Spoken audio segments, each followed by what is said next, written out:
दोस्तों, जवानों के लिए वन रैंक वन पेंशन से जुड़ी हुई एक बड़ी खबर सामने आई है और यहाँ पर रक्षा मंत्रालय की तरफ से 26 जून यानी कि कल लोकसभा में एक महत्वपूर्ण जानकारी ओआरओपी के बारे में दी गई है। तो पूरी जानकारी आपको इस वीडियो में आज बताई जाएगी, तो आप ये वीडियो पूरा देखें। उम्मीद करते हैं जानकारी आपको जरूर पसंद आएगी। तो प्लीज़ वीडियो को लाइक करें, अधिक से अधिक आपके दोस्तों के साथ में शेयर करें जिससे वो भी इसके बारे में जान सकें। यदि आपको खबर पसंद आती है तो इस वीडियो कमेंट बॉक्स में आपका कमेंट जरूर लिखें। तो दोस्तों आइए शुरू कर लेते हैं, क्या है ये पूरी खबर।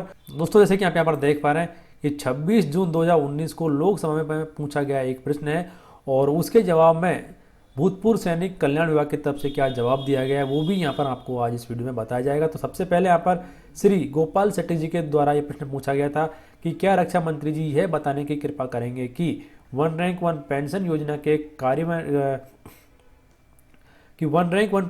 के कार्यान्वयन की वर्तमान स्थिति क्या है, यानी प्रेजेंट पोजीशन क्या है वन रैंक वन पेंशन की। उसके बाद में बीते 3 वर्षों में प्रत्येक वर्ष और चालू वर्ष के दौरान ओआरओपी योजना के कार्यान्वयन हेतु बजटीय आवंटन, संशोधित अनुमान तथा उस पर किए गए वास्तविक खर्च का ब्यौरा। उसके बाद तीसरा प्रश्न यहाँ पर कि क्या इस योजना के वर्तमान मॉडल को लेकर भूतपूर्व सैनिकों में कुछ असंतोष है और यदि हाँ तो उससे जुड़ी हुई जानकारी। उसके बाद में चौथा प्रश्न यहाँ पर कि उनके साथ बात करने के लिए उठाए गए कदमों का ब्यौरा क्या है, यानी जवानों के साथ इस मुद्दे को या फिर जो भी उनमें असंतोष है उसे खत्म करने के लिए सरकार की तरफ से क्या कदम उठाए गए हैं उसकी जानकारी। और फिर यहाँ पर अंतिम प्रश्न था कि वन रैंक वन पेंशन हेतु न्यायमूर्ति नरसिम्हा रेड्डी आयोग की स्थापना का उद्देश्य क्या है तथा इस आयोग की मुख्य सिफारिशें क्या हैं, इनके कार्यान्वयन की स्थिति क्या है। तो ये 5 प्रश्न यहाँ पर पूछे गए थे जिसमें सारी जानकारी यहाँ पर वन रैंक वन पेंशन के बारे में मांगी गई है। तो अब देख लेते हैं यहाँ पर कि रक्षा मंत्री श्री राजनाथ सिंह जी ने लोकसभा में इन प्रश्नों के क्या जवाब दिए हैं। तो सभी सवालों के जवाब इस प्रकार दिए गए हैं लोकसभा में रक्षा मंत्री जी की तरफ से। तो इसमें सबसे पहले उन्होंने बोला कि सरकार ने 1 जुलाई 2014 से समान रैंक यानी वन पेंशन वन रैंक के कार्यान्वयन हेतु 7 नवंबर 2015 को आदेश जारी किए गए थे, यानी तब से इसको लागू किया गया है। उसके बाद में कि वन रैंक वन पेंशन के कार्यान्वयन के कारण रक्षा सेनाओं के पेंशन भोगियों, परिवार पेंशन भोगियों को बकाया के रूप में 10,795 करोड़ रुपए की राशि जारी की गई है। दिनांक 7 नवंबर 2015 के ओआरओपी के आदेश के कार्यान्वयन के कारण बकाया का भुगतान रक्षा पेंशन बजट प्राक्कलन से किया गया है। कुल पेंशन बजट में से ओआरओपी हेतु कोई पृथक बजट आवंटन नहीं किया गया है।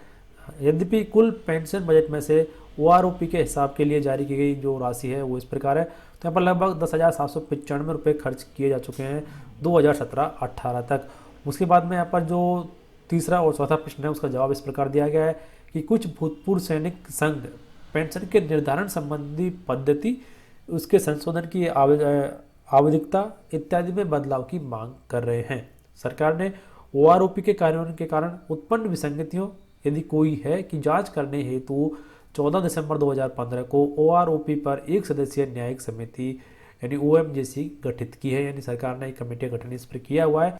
उसके बाद में यहाँ पर अंतिम जो प्रश्न है उसका जवाब दिया गया है कि सरकार ने ओआरओपी के कार्यान्वयन के कारण उत्पन्न विसंगतियों यदि कोई है की जांच करने हेतु न्यायाधीश नरसिम्हा रेड्डी के अधीन 14 दिसंबर 2015 को ओआरओपी पर एक सदस्यीय न्यायिक समिति ओएमजेसी का गठन किया है और अपनी सिफारिश करते समय समिति को सिफारिशों के वित्तीय प्रभाव को ध्यान में रखना था। समिति ने अपनी रिपोर्ट 26 अक्टूबर 2016 को सरकार को सौंप दी है।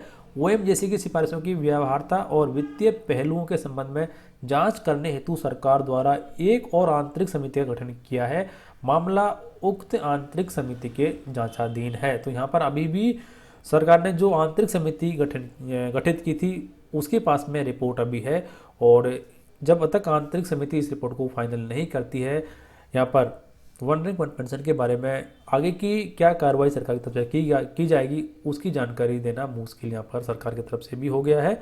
तो फिलहाल यहाँ पर वन रैंक वन पेंशन के कारण जो भी विसंगतियाँ उत्पन्न हुई है उनको हल करने के लिए सरकार के द्वारा बनी गई आंतरिक समिति के पास में रिपोर्ट है और अब ये देखना होगा कि कब तक आंतरिक समिति अपनी रिपोर्ट सरकार को सौंपती है। तो दोस्तों ये वन रैंक वन पेंशन के बारे में एक लेटेस्ट अपडेट जो कि रक्षा मंत्रालय की तरफ से लोकसभा में दी गई जानकारी के अनुसार आपके सामने है।